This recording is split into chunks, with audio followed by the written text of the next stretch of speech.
Hello student, welcome to Success Sign. तो आज ये 9वां अध्याय हम लोग शुरू कर रहे हैं, जिसका नाम है किशोरावस्था। किशोरावस्था के बारे में पढ़ते हैं। ये देखिए, यहाँ से स्टार्ट करते हैं कि किशोरावस्था का अर्थ क्या होता है। किशोरावस्था व्यक्ति के जीवन की रोमांचक अवस्था है। अवस्था बचपन तथा वयस्कता है के मध्य की अवस्था होती है। तो किशोरावस्था व्यक्ति के जीवन की कैसी एक रोमांचक अवस्था होती है। यह क्या है?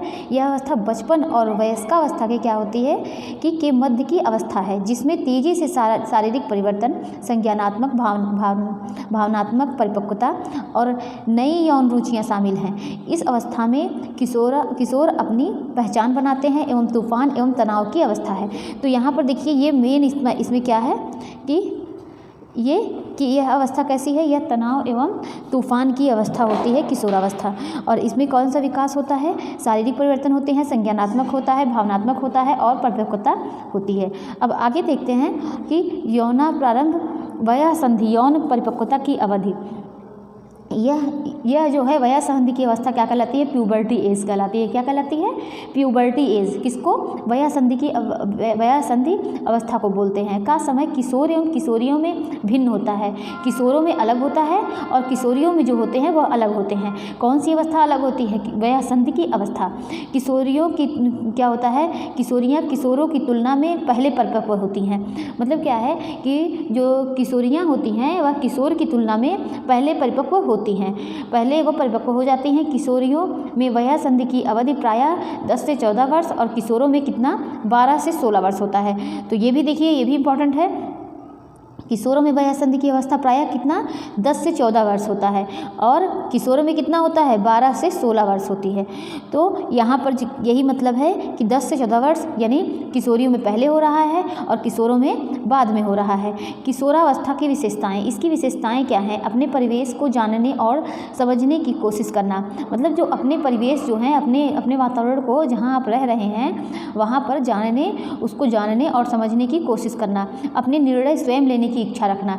मतलब किशोर जो हैं ये लोग क्या सोचते हैं? किशोरावस्था में बालक क्या सोचते हैं कि जो हमारे निर्णय है, अपने निर्णय को वह स्वयं लेना चाहते हैं। जो भी वो निर्णय ले रहे हैं कि मैं खुद से निर्णय लूँ। कई जटिल भावनाओं को पहचानने, समझने और व्यक्त करने में सक्षम होना। मतलब कई ऐसी भावनाएं हैं जिसको पहचानने, समझने व्यक्त करने में सक्षम होना। ये होता है किसमें? किशोरावस्था में इनकी विशेषताएं हैं। और क्या है कि सकारात्मक भावनाएं जैसे प्रेम, स्नेह आदि तथा तीव्र नकारात्मक भावनाएं जैसे ईर्ष्या, घृणा आदि प्रदर्शित करना। और आगे क्या है कि अस्थिर चित्तता और भावनात्मक विस्फोट का अनुभव या प्रदर्शन करना। मतलब उनका मन जो होता है वह कैसा होता है? अस्थिर होता है और भावनात्मक विस्फोट का अनुभव का वो क्या करते हैं कि का अनुभव और प्रदर्शन करते हैं। आगे देखते हैं किशोरावस्था के दौरान शारीरिक विकास। किशोरावस्था के दौरान तेजी से शारीरिक परिवर्तन होते हैं। मतलब किशोरावस्था में क्या होता है कि शारीरिक परिवर्तन बहुत तेजी से होते हैं। उनमें क्या होता है कि ऊंचाई में वृद्धि होती है, प्रजनन अंगों की परिपक्वता आती है और क्या होता है कि माध्यमिक यौन लक्षणों का विकास होता है। उसमें जो यौन लक्षण होते हैं उनका विकास होता है। मांसपेशियों की ताकत क्या होता है? मांसपेशियों की ताकत में वृद्धि और शरीर के वजन का पुनर्वितरण शामिल होता है। उसमें क्या होती है? मांसपेशियों के जो उसमें तो स्ट्रांग होती हैं और क्या होता है कि शरीर का वजन भी उसमें उसके शरीर के वजन भी इसमें शामिल होता है। किसमें? किशोरावस्था में। तो इतना मतलब कि इसमें यहाँ पर क्या इंपॉर्टेंट है? किशोरावस्था के दौरान क्या होते हैं? शारीरिक परिवर्तन जो होते हैं वह बहुत तेजी से होते हैं। यौवन की अवधि के दौरान किशोर वयस्क बनने की दिशा की ओर बढ़ते हैं और ऐसी मतलब यौवन की अवधि के दौरान क्या करते हैं? किशोर जो होते हैं वह वयस्क बनने की दिशा की ओर बढ़ रहे होते हैं। इस अवस्था में किशोरों में प्राथमिक तथा माध्यमिक यौन लक्षणों का विकास प्रारंभ हो जाता है। अब आगे देखते हैं किशोरावस्था के दौरान शारीरिक परिपक्वता। किशोरावस्था के दौरान क्या होता है? शारीरिक परिपक्वता। यौनारंभ क्या परिवर्तन होते हैं? आवाज़ जो होती है, आपकी आवाज़ गहरी और भारी हो जाती है। पसीना आपको पसीना अधिक आता है। बात आपके चेहरे क्या होते हैं कि आपके चेहरे, बाजू, पैर, छाती, बगल और पैरों के बीच बाल बढ़ते हैं। बाल यहाँ पर है क्या है, तो यहाँ पर देखिए यौनावरण क्या प्रारंभ होता है, इसमें आवाज़ में परिवर्तन होता है। आवाज़ जो होती है क्या होती है किशोरों में, उनकी आवाज़ जो होती है वह भारी और गहरी हो जाती है। पसीना जो होती है, आपको पसीना अधिक, उस समय क्या होता है, पसीना अधिक आने लगता है। और क्या होते हैं कि चेहरे, बाजू, पैर, छाती, क्या होता है, बगल और छाती के बगल और क्या पैरों के बीच क्या होते हैं, बाल बढ़ते हैं। और ऊंचाई में भी परिवर्तन होता है, आपकी लंबाई बढ़ जाती है। चेहरा जो होता है वह आपको मुहासे निकल सकते हैं, मतलब कोई कंफर्म नहीं है, मतलब ये एकदम क्लियर कंफर्म नहीं होता है कि हाँ आपको मुहासे निकलेंगे, लेकिन निकल सकते हैं। और क्या होता है कि गुप्तांग, आपका लिंग जो और अंडकोश क्या होता है, बड़ा हो जाता है। तो यहाँ पर ये चीज़ें मतलब किशोर में ये परिवर्तन होते हैं। यौनारंभ में क्या परिवर्तन होते हैं, किसमें कि अब आगे देखते हैं कि इसमें क्या होता है, चेहरा, आपको मुहासे निकल सकते हैं, इसमें भी होता है, आपको पसीना अधिक आता है, मतलब सेम चीज़ें हैं। और माहवारी, मतलब क्या होता है कि इसमें किशोरियों को मासिक धर्म की माहवारी की शुरुआत हो जाती है। यौनारंभ के और क्या परिवर्तन होते हैं, ऊंचाई, आपकी ऊंचाई जो है वह बढ़ जाती है। और क्या होता है कि स्तन, आपके स्तनों का विकास होता है। बाल जो होते हैं आपके चेहरे, बाजू, पैर, छाती और गुप्तांग और पैरों के बीच क्या होते हैं, बाल बढ़ते हैं। तो इतना ये क्या होते हैं, किशोर और किशोरियों में ये परिवर्तन होते हैं। कब होते हैं, किशोरावस्था के दौरान शारीरिक परिवर्तन होते हैं। प्राथमिक यौन लक्षण, अब ये प्राथमिक यौन लक्षण में क्या होता है, में प्रजनन अंगों का विकास, जिनमें किशोरियों में अंडाशय यानी ओवरी, गर्भाशय, यूट्रस, योनि यानी वजाइना एवं माहवारी होना सम्मिलित होता है। तो ये प्राथमिक लक्षण किसमें होते हैं, अंडाशय, मतलब ओवरी, यूट्रस और वजाइना एवं क्या होते हैं, उसमें शामिल क्या होते हैं, माहवारी जो होते हैं वह शामिल होते हैं। तथा किशोरों में क्या होता है कि पेनिस, और क्या इसमें क्या होता है कि लिंग, वृषण और मतलब टेस्टिस का विकास एवं क्या होते हैं कि इस पर मार्ग मतलब ये शामिल होता है। तो ये क्या, अब आगे पढ़ते हैं कि माध्यमिक यौन लक्षण, ये अभी हम लोगों ने क्या पढ़ा, प्राथमिक यौन लक्षण किशोर में क्या होते हैं, किशोरियों में क्या होते हैं। अब माध्यमिक यौन लक्षण पढ़ेंगे, इसमें क्या होता है, में बाह्य शारीरिक परिवर्तन शामिल होते हैं। इसमें क्या होता है कि जो बाह्य शारीरिक परिवर्तन होते हैं वो शामिल होते हैं। किशोरियों में स्तनों का विकास होने लगता है, उनके क्या होते हैं, नितंब जो चौड़े हो जाते हैं और शरीर अधिक सुडौल हो जाता है। किशोरियों के बगल तथा गुप्त अंगों में बाल उगने शुरू हो जाते हैं। आगे देखते हैं, किशोरों के चेहरे, छाती, पीठ, बगल और गुप्त अंगों में बाल उगने शुरू हो जाते हैं। किशोरों की आवाज़ में भारीपन, चेहरे पर दाढ़ी और मूछ आनी शुरू हो जाती है। अब माहवारी के बारे में पढ़ेंगे और इस पर मार्ग के बारे में पढ़ेंगे। माहवारी क्या होता है कि महिलाओं के गर्भाशय की परत का मासिक स्राव मासिक धर्म कहलाता है। मासिक धर्म चक्र आमतौर पर 3 से 7 दिनों तक रहता है। ये साइकिल कितने दिन की होती है, ये जो होती है मासिक धर्म चक्र जो कितने दिन का होता है, आमतौर पर कितना होता है, 3 से 7 दिनों का होता है। इस दौरान गर्भाशय में क्या होते हैं, गर्भाशय से रक्त और ऊतक गर्भाशय ग्रीवा और योनि के माध्यम से शरीर के जो होते हैं कि शरीर के बाहर बहते हैं। तो ये क्या होता है कि माहवारी के बारे में होते हैं, इसको क्या बोलते हैं, मेंस्ट्रुएशन बोलते हैं। इस पर मार्ग क्या होता है, पुरुषों में वीर्य का पहला स्खलन तथा वह द्रव्य जो शुक्राणु युक्त होता है, इस पर मार्ग कहलाता है। वीर्य उत्पादन के लिए प्रोस्टेट ग्रंथि, अब देखिए यहाँ पर ये इंपॉर्टेंट है कि ये कहाँ से होता है, कौन सी ग्रंथि से, तो किससे होता है, प्रोस्टेट ग्लैंड, किससे, प्रोस्टेट ग्लैंड और सेमिनल वेसिकल, किससे, सेमिनल वेसिकल के एक साथ उत्तरदायी हैं। आगे बढ़ते हैं कि यहाँ पर नॉन बाइनरी जेंडर, ये क्या होता है कि अधिकांश लोग ट्रांसजेंडर सहित या तो पुरुष होते हैं या महिला, परंतु कुछ लोग पुरुष या महिला की श्रेणी में पूरी तरह से सम्मिलित नहीं होते। कुछ मनुष्य स्त्री व पुरुष दोनों के गुणों के साथ जन्म लेते हैं, वे ना तो पुरुष और ना तो स्त्री होते हैं। इस अवस्था के साथ जन्म लिए हुए मनुष्यों को नॉन बाइनरी की श्रेणी में रखा जाता है। ये कौन होते हैं, इसको क्या बोलते हैं, इसको ट्रांसजेंडर बोलते हैं ना। ये क्या होते हैं, ये तो ना तो ये पुरुष होते हैं और ना ही महिला होते हैं। अब ये देखते हैं कि ट्रांसजेंडर ऐसे मनुष्य जिनकी लैंगिक पहचान जन्म के समय के लिंग से भिन्न होती है, ट्रांसजेंडर कहलाते हैं। उदाहरण के लिए हम इसको ऐसे समझ सकते हैं कि जैसे एक व्यक्ति जो शारीरिक रूप से पूरी तरह से पुरुष हो, परंतु वह अपने आप को एक महिला के रूप में देखता, समझता व पहचानता हो, तो ये क्या कहलाता है, ट्रांसजेंडर कहलाता है। अब यहाँ पर क्या है, तालिका को मतलब ये क्या है कि यह बताइए कि ये किन के द्वारा अनुभव किए जाते हैं, लड़की द्वारा, लड़के द्वारा, नॉन बाइनरी या सभी के द्वारा। तो इसमें ये लिखना है कि दोस्तों की संगत का अधिक आनंद लेना। तो ये लड़का द्वारा अनुभव किया जाता है, लड़की द्वारा, और नॉन बाइनरी में सभी में। और क्या है कि स्वतंत्र रूप से सड़क पार कर सकना। ये सब चीज़ें यहाँ पर दी हुई हैं, ये इंपॉर्टेंट नहीं है। आगे देखते हैं कि जैसे कि उपयुक्त तालिका में चिन्हित करते समय आपने महसूस किया होगा कि कुछ परिवर्तन सभी के लिए सामान्य है। तो ये जो है ऊपर दिया है, तो इसमें क्या है, कुछ परिवर्तन जो होती है, जैसे अधिक पसीना आना, तेज़ी से दौड़ सकना, तो ये सब क्या है, कोई मतलब फिक्स नहीं है, ये सब क्या है कि सामान्य है सबके लिए। और अधिक सचेत होना, चेहरे के बाल दिखाई देना, स्तन का विकसित होना। अब ये क्या है, स्तन का विकसित होना, ये किस में है, ये लड़कियों में है। तो इस तरीके से इसमें देखेंगे कुछ में क्या है, वो जो सब में पाए जाते हैं, जबकि कुछ परिवर्तन विशिष्ट रूप से कुछ किशोरों में पाए जाते हैं। यह परिवर्तन आपके लिंग, अनुवांशिकता, वाय, वातावरण, पौष्टिक मान, हार्मोन के स्तर और शारीरिक व्यायाम से प्रभावित हो सकते हैं। तो और आगे देखते हैं कि ये यहाँ पर इंपॉर्टेंट नहीं है। आगे देखते हैं ये क्या है, शीघ्र तथा उत्तर परिपक्वता। अब ये क्या होता है, प्रत्येक व्यक्ति में यौनारंभ का समय भिन्न हो सकता है और यह मनोवैज्ञानिक सामंजस्य को प्रभावित कर सकता है। और शीघ्र तथा उत्तर परिपक्व होने वाले किशोर किशोरियों में निम्न विशेषताएं पाई जा सकती हैं। शीघ्र परिपक्व किशोरियाँ, ये क्या होती हैं कि शीघ्र जो परिपक्व किशोरियाँ होती हैं, इसमें आत्मविश्वास की कमी होती है, चिंतित, संकोची। अब देखते हैं कि इस टाइम आप देखिए कि इस समय जो है लड़कियाँ जो होती हैं वह शीघ्र परिपक्व हो जाती हैं। तो उनमें क्या होता है कि आत्मविश्वास की कमी होती है, चिंतित, संकोची, व्यग्रता, और क्या होता है कि अत्यधिक आत्मचेतना। और उत्तम परिपक्व जो किशोरियाँ होती हैं उसमें मिलनसार, बहिर्मुखी, आत्मविश्वासी, स्वतंत्र। जो उत्तर परिपक्व होती हैं, मतलब जो बाद में परिपक्व होती हैं, जो समय पे होती हैं, तो उनके लिए ये चीज़ें हैं कि वो मिलनसार होती हैं, बहिर्मुखी होती हैं, आत्मविश्वासी होती हैं, स्वतंत्र होती हैं। और शीघ्र परिपक्व किशोर, अब ये शीघ्र परिपक्व किशोर में क्या होता है कि ये क्या होते हैं, आत्मविश्वासी होते हैं, स्वतंत्र होते हैं, शांत और शारीरिक रूप से आकर्षक। जो शीघ्र परिपक्व हो जाते हैं वो शारीरिक रूप से क्या होते हैं, आकर्षक होते हैं। उत्तर परिपक्व किशोर चिंतित, अपनी ओर ध्यान आकर्षित करने का प्रयत्न करने वाले, अत्यधिक बातूनी। और आगे देखते हैं किशोरावस्था से संबंधित कुछ मिथक, मतलब गलत धारणाएं क्या हैं। मिथक और तथ्य, ये क्या है कि मिथक, माहवारी के समय लड़की को रसोई घर में नहीं जाना चाहिए। तो ये क्या है, ये मिथ्य है, मतलब ऐसा कोई ये कुछ ऐसा मतलब ये सही नहीं है कि मतलब ये कि मतलब माहवारी के समय लड़कियां किसमें रसोई घर में ना जाएं या नहीं जाना चाहिए। तथ्य, यह धारणा क्या है, एक गलत धारणा है, मतलब ये जिसकी सोच है वो गलत है। इसमें क्या है कि माहवारी के समय निकलने वाला रक्त गंदा होता है और जिस महिला को माहवारी हो रही है वो भोजन को दूषित कर सकती हैं।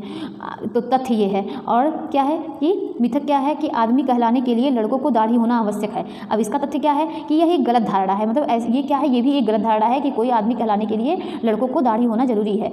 तो क्या है कि आदमी कहलाने के लिए सभी लड़कों को दाढ़ी होना आवश्यक है। हमारे हार्मोन जो होते हैं इस बात को निर्धारित करते हैं कि शरीर या चेहरे पर बालों की वृद्धि कैसी होगी। तो ये कोई मतलब ये किसी के हाथ में तो होता नहीं है कि नहीं हमारे फेस पे जो चेहरे पर जो दाढ़ी होगी वो कैसी होगी। तो ये इसके लिए क्या जिम्मेदार होते हैं, हार्मोन जिम्मेदार होते हैं। कुछ पुरुष क्या होते हैं, घरे बालों वाले होते हैं और कुछ नहीं। अब आगे देखते हैं मिथक क्या है, सभी लड़कियों में माहवारी शुरू होने का समय एक सा होता है। ये भी देखिए एकदम गलत धारणा है। सभी में एक समय क्या होता है, नहीं होता है। लड़कियों में माहवारी आरंभ होने की आयु 9 से 16 वर्ष के बीच होती है और 45 से 55 वर्ष में माहवारी तक क्या होती है, रुक जाती है। कब से कब तक रुक जाती है, 45 से 55। तो देखिए एक चीज़ आप लोगों को बता दें कि जब प्रथम बार जो होती है वो माहवारी जब आती है, इसको पीरियड बोलते हैं। ये प्रथम बार अगर जब पहली बार होता है तो उसको क्या बोलते हैं, मीनार्की बोलते हैं। क्या बोलते हैं, मीनार्की बोलते हैं। तो ये क्या है कि क्या है, इसमें लड़कियों में माहवारी आरंभ होने की आयु क्या होती है, 9 से 16 वर्ष की होती है और कब तक चलती है, 45 से 55 वर्ष। किशोरियों में माहवारी की शुरुआत अलग अलग समय पर हो सकती है। कोई ज़रूरी नहीं है कि सब जो है 9 वर्ष में ही हो, हर किशोरियाँ माहवारी हो, ऐसा कोई ज़रूरी नहीं है। 9 से 16 के बीच चाहे जब हो सकती हैं। परंतु यदि 16 वर्ष तक की आयु में किसी किशोरी को माहवारी ना हुई तो चिकित्सक से परामर्श लेना चाहिए। तो ये माहवारी अगर 16 वर्ष तक माहवारी नहीं हुई है कोई किशोरियों को, तो उसे क्या चिकित्सक से परामर्श लेना चाहिए, डॉक्टर को दिखाना चाहिए। तो मतलब उसके अंदर कोई कमी है या कोई दिक्कत है जिसकी वजह से वो माहवारी नहीं हो रही है। आगे क्या है मिथक, बच्चे के लिंग निर्धारण के लिए महिला उत्तरदायी होती है। देखिए ये भी एकदम मिथ्या है। ये भी क्या है कि ये भी एक गलत धारणा है। बच्चे के लिंग का निर्धारण प्रकृति पर निर्भर करता है। इसमें महिलाओं की कोई भूमिका नहीं होती।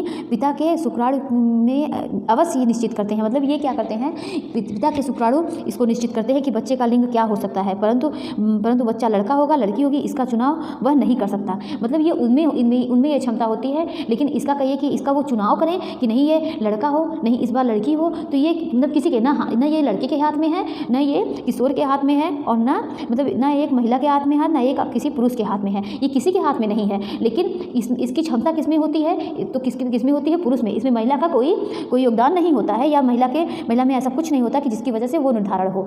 आगे देखते हैं कि ट्रांसजेंडर लोग अपनी लैंगिक पहचान को लेकर असमंजस में रहते हैं। ये भी क्या है, विशेषज्ञों का मानना है कि ट्रांसजेंडर मनुष्यों की लैंगिक पहचान के लिए अनुवांशिक और वातावरण, प्रसव पूर्व हार्मोन स्तर आदि उत्तरदायी हो सकते हैं। आगे देखते हैं कि मिथक क्या है, महावारी शुरू होने पर लड़की माँ बनने के लिए तैयार हो जाती है। ये भी क्या है, एक मिथ्य है। महावारी होने के पश्चात किशोरी जो है वो प्रजनन तो कर सकती है, परंतु वह शारीरिक व मानसिक रूप से तैयार नहीं होती। देखिए पहले ये सब चीज़ें गलत धारणाएं थी कि अगर वो महावारी होने लगी, अरे कोई बच्ची अगर 9th की उम्र में है तो अगर वो महावारी होने लगी तो आप इनकी शादी कर दीजिए, क्योंकि अब वह क्या है कि किशोरी जो है वह प्रजनन कर सकती है। तो लेकिन अब ऐसा नहीं है।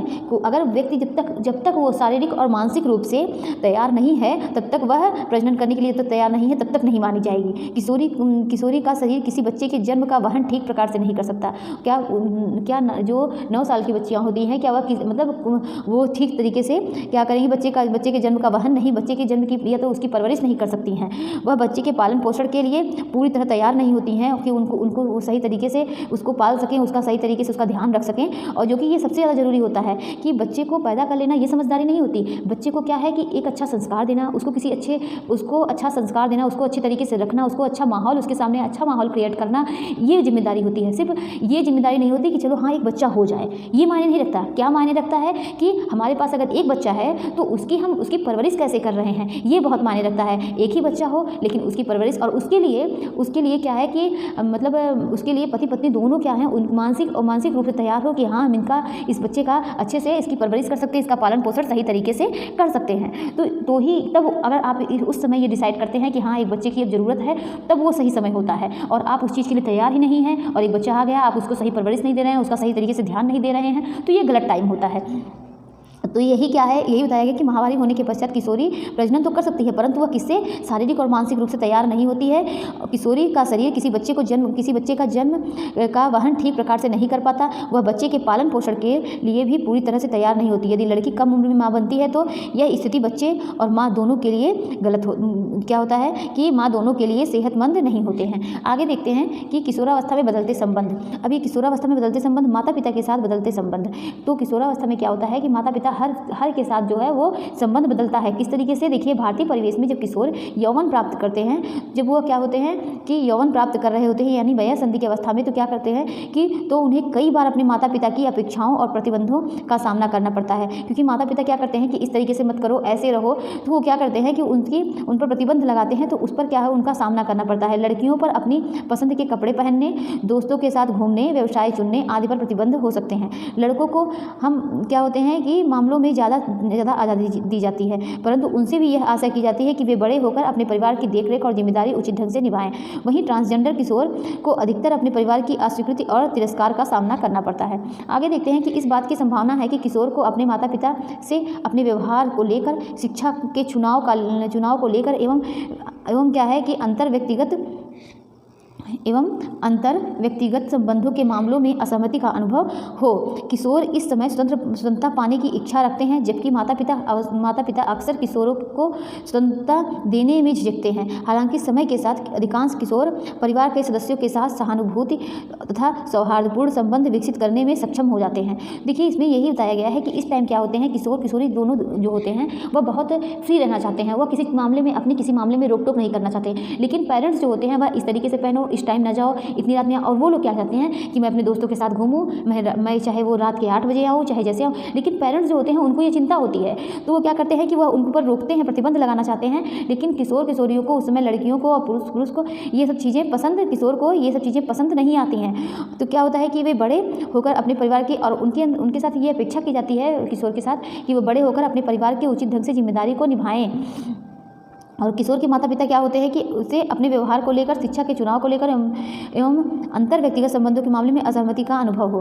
तो ये सब चीज़ें, ये सब दिक्कतें आती हैं। आगे देखते हैं कि संदेश, उसके बाद क्या है, किशोरावस्था के दौरान मित्रों और साथियों के साथ संबंध। किशोरावस्था के दौरान क्या होता है कि मित्रों और साथियों के साथ संबंध कैसा होता है कि जीवन में क्या होता है, मित्रों साथियों के साथ संबंधों का महत्वपूर्ण, उनका बहुत महत्वपूर्ण स्थान होता है। किसका मित्र और साथी का। वह अवस्था में मित्रों के साथ संबंध संरचित हो जाते हैं। वे आपस में व्यक्तिगत तथा पारिवारिक जानकारी साझा करते हैं तथा अपने मित्रों और साथियों से भरोसे और क्या है कि सहयोग की उम्मीद रखते हैं। वह अपने मित्रों और साथियों से भरोसे और सहयोग की उम्मीद रखते हैं। वह उन्हीं के साथ ज़्यादा घूमना फिरना पसंद करते हैं, उन्हीं के साथ वह एंजॉय करना चाहते हैं। तो ये क्या है, ये किशोरावस्था के दौरान ऐसा होता है। साथियों का दबाव क्या होता है, पीयर प्रेशर। आगे देखते हैं, किशोर अपने साथियों की स्वीकृति प्राप्त करने के लिए अनेक प्रयत्न करते हैं। वह उनकी स्वीकृति उसमें हो और क्या करते हैं, उसके लिए वह बहुत से प्रयत्न करते हैं। वे अपने साथियों जैसे कपड़े पहनने, तैयार होने, सामाजिक गतिविधियों में भाग लेने का प्रयास करते हैं, जिस कारणवश अक्सर वह बहुत अधिक दबाव का अनुभव करते हैं।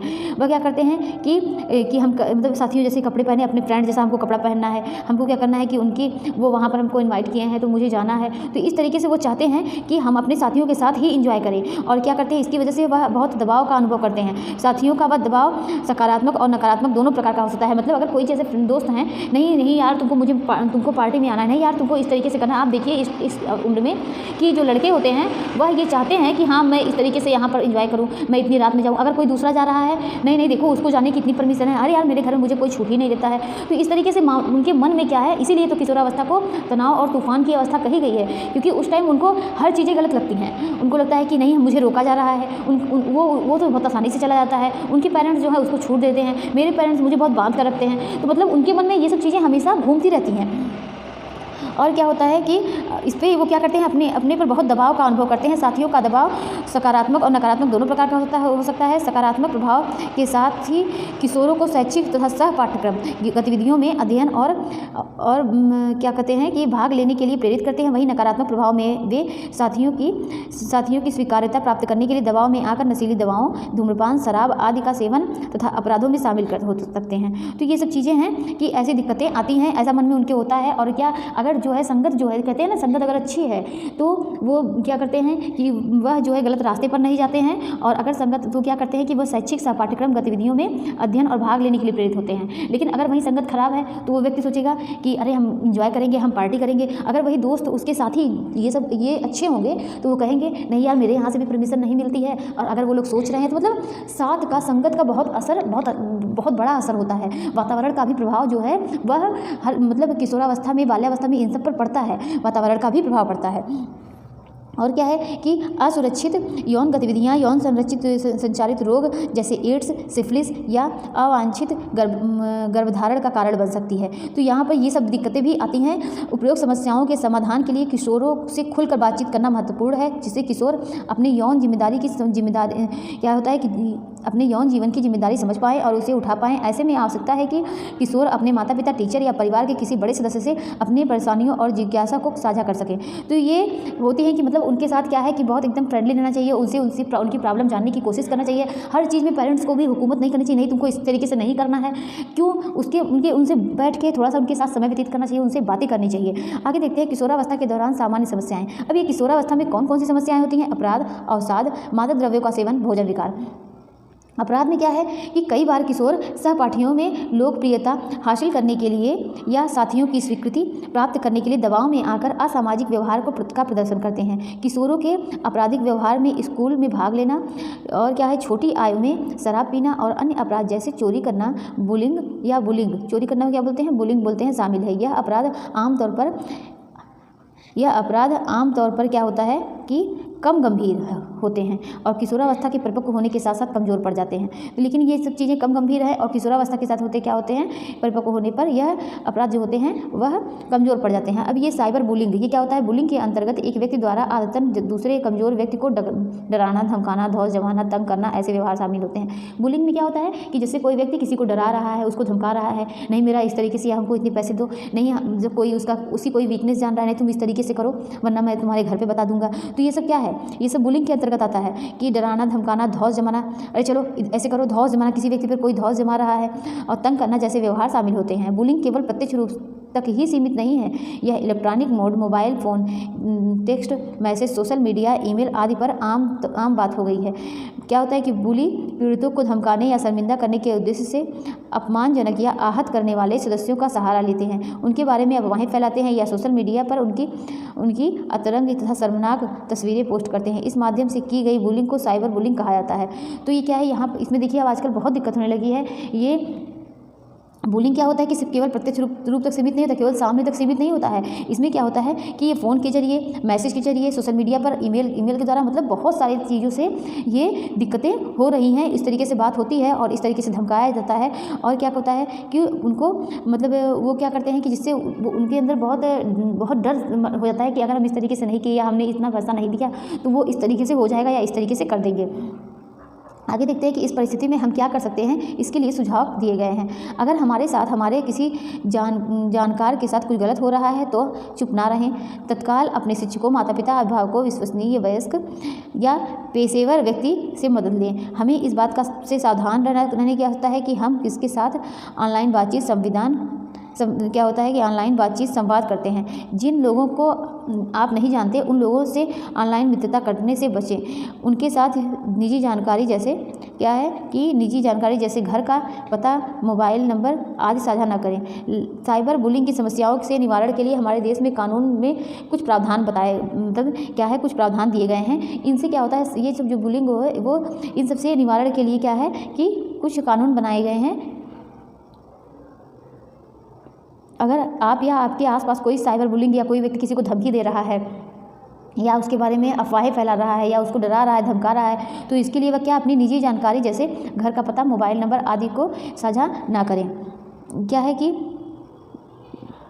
साइबर बुलिंग की समस्याओं से निवारण के लिए हमारे देश में कानून के और इससे निवारण के लिए हमारे देश में कानून भी बनाए गए हैं। और क्या है, साइबर बुलिंग क्या है, एक दंडनीय अपराध है जिसके तहत दोषी को सजा और जुर्माना दोनों हो सकता है। अवसाद के बारे में देखते हैं। अपने जीवन में किशोर कभी न कभी उदासी, हताशा, निराशा और अप्रसन्नता का अनुभव करते हैं। कभी कभी क्या होते हैं कि व्यक्ति जो होता है वो बहुत चिंतित होता है, उसका मन बहुत उदास होता है। और निराशा क्या होती है कि जैसे कोई व्यक्ति कोई काम कर रहा है और जैसे कोई कोई व्यक्ति किसी चीज़ के लिए प्रयास कर रहा है और वह प्रयास में सक्सेस नहीं हो पा रहा है, तो इससे क्या है, मतलब वो कोई एग्ज़ाम की तैयारी कर रहा है और एग्ज़ाम फेल हो जा रहा है, तो यही क्या कहलाया, ये निराशा कहलाया। क्या कहलाया, निराशा। और क्या होता है कि वह आमतौर पर प्रमुख अवसादग्रस्त विकार का रूप ले लेते हैं। ऐसी स्थिति में लगातार चिड़चिड़े हो जाते हैं और नींद में कठिनाई अनुभव होती है, हीन भावना से ग्रसित होते हैं तथा अवसाद स्थिति व्यक्ति अपने पारंपरिक मित्रों, शिक्षकों से बात करनी चाहिए और मनोवैज्ञानिक से परामर्श लेना चाहिए।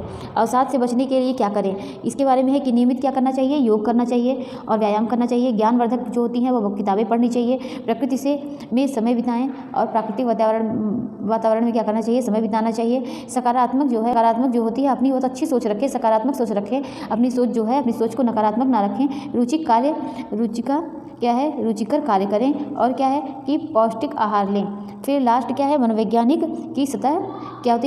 की सलाह लेनी चाहिए। और क्या लेना चाहिए, और जो होती है वह पौष्टिक, मतलब जो भी आहार लें वह पौष्टिक आहार लें। रुचिकर कार्य करें, मतलब जिसको रुचि हो वो कार्य करें, तो उससे क्या है, उसमें निराशा नहीं आएगी। मादक द्रव्यों का सेवन किशोरावस्था अन्वेषण और प्रयोग की अवस्था है। क्या होता है कि कई किशोर जिज्ञासावश या साथियों के दबाव से शराब, सिगरेट या नशीले पदार्थों के सेवन में लीन हो जाते हैं। इसके नियमित सेवन से किशोर के स्वास्थ्य पर गंभीर प्रभाव पड़ सकते हैं। किशोरों में शराब और नशीले पदार्थों के सेवन के निम्न कारण हो सकते हैं: माता का समर्थन और मार्गदर्शन में कमी, पारिवारिक मानसिक स्वास्थ्य समस्याएं, माता पिता द्वारा नशीली दवाओं का सेवन, विद्यालय में खराब प्रदर्शन और क्या है, टूटा परिवार। आगे देखते हैं कि मादक द्रव्यों के सेवन का प्रभाव, शारीरिक कमजोरी। इनके सेवन से क्या होगा, शरीर में कमजोरी आएगी और क्या है कि अनेक प्रकार के रोग होंगे। और क्या होगा कि उनका विकास जो है वह जो शारीरिक विकास, मानसिक विकास, संवेगात्मक विकास हो रहा है वह शरीर में कमजोरी आ रही है, तो इसका मतलब है कि उसके विकास में प्रभाव पड़ रहा है। चिंता व क्या है, अवसाद। और क्या है कि निर्णय लेने में असमंजस और अस्थिर संबंध, केंद्रीय तंत्रिका तंत्र और क्या है, असामाजिक गतिविधियाँ। तो इतनी सारी ये क्या होती हैं कि मादक द्रव्यों के सेवन से प्रभाव पड़ता है।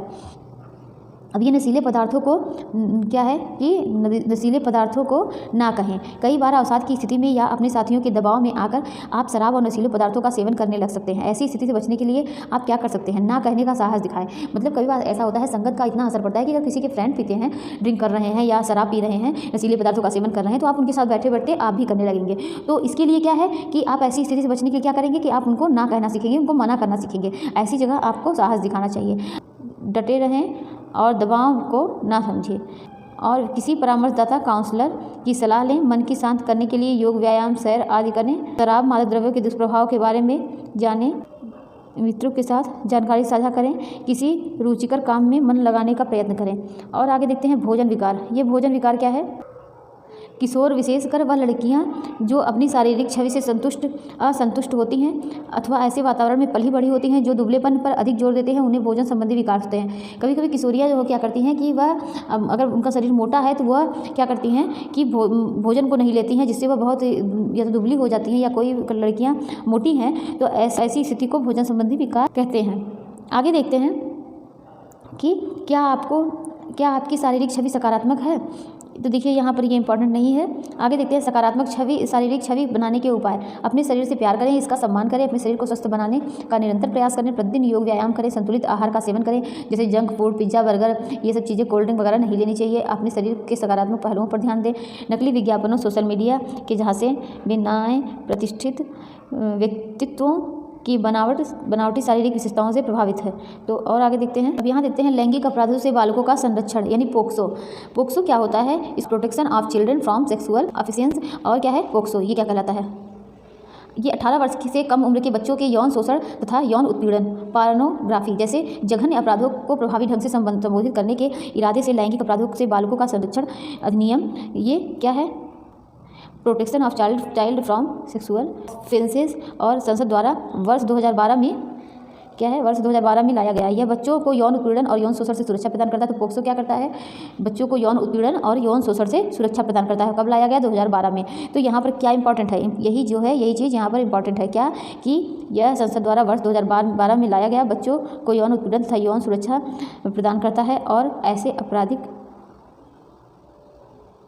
आपराधिक मामलों को जल्द से जल्द निपटाने के लिए विशेष न्यायालय की स्थापना का प्रावधान करता है। पोक्सो एक्ट के बारे में जानकारी क्या है कि जानकारी होती है। आगे देखते हैं कि चाइल्ड हेल्पलाइन नंबर 1098 नंबर, यह आपातकालीन सेवा नंबर साल 365 दिन तथा 24 घंटे निःशुल्क सेवा प्रदान करता है। इसके माध्यम से न केवल बच्चों की आपातकालीन मदद की जाती है, बल्कि आगे चलकर भी उनके देख रेख की जरूरत आती है। ज़रूरत पड़ने पर पुनर्वास केंद्र में भी उन्हें जोड़ा जाता है।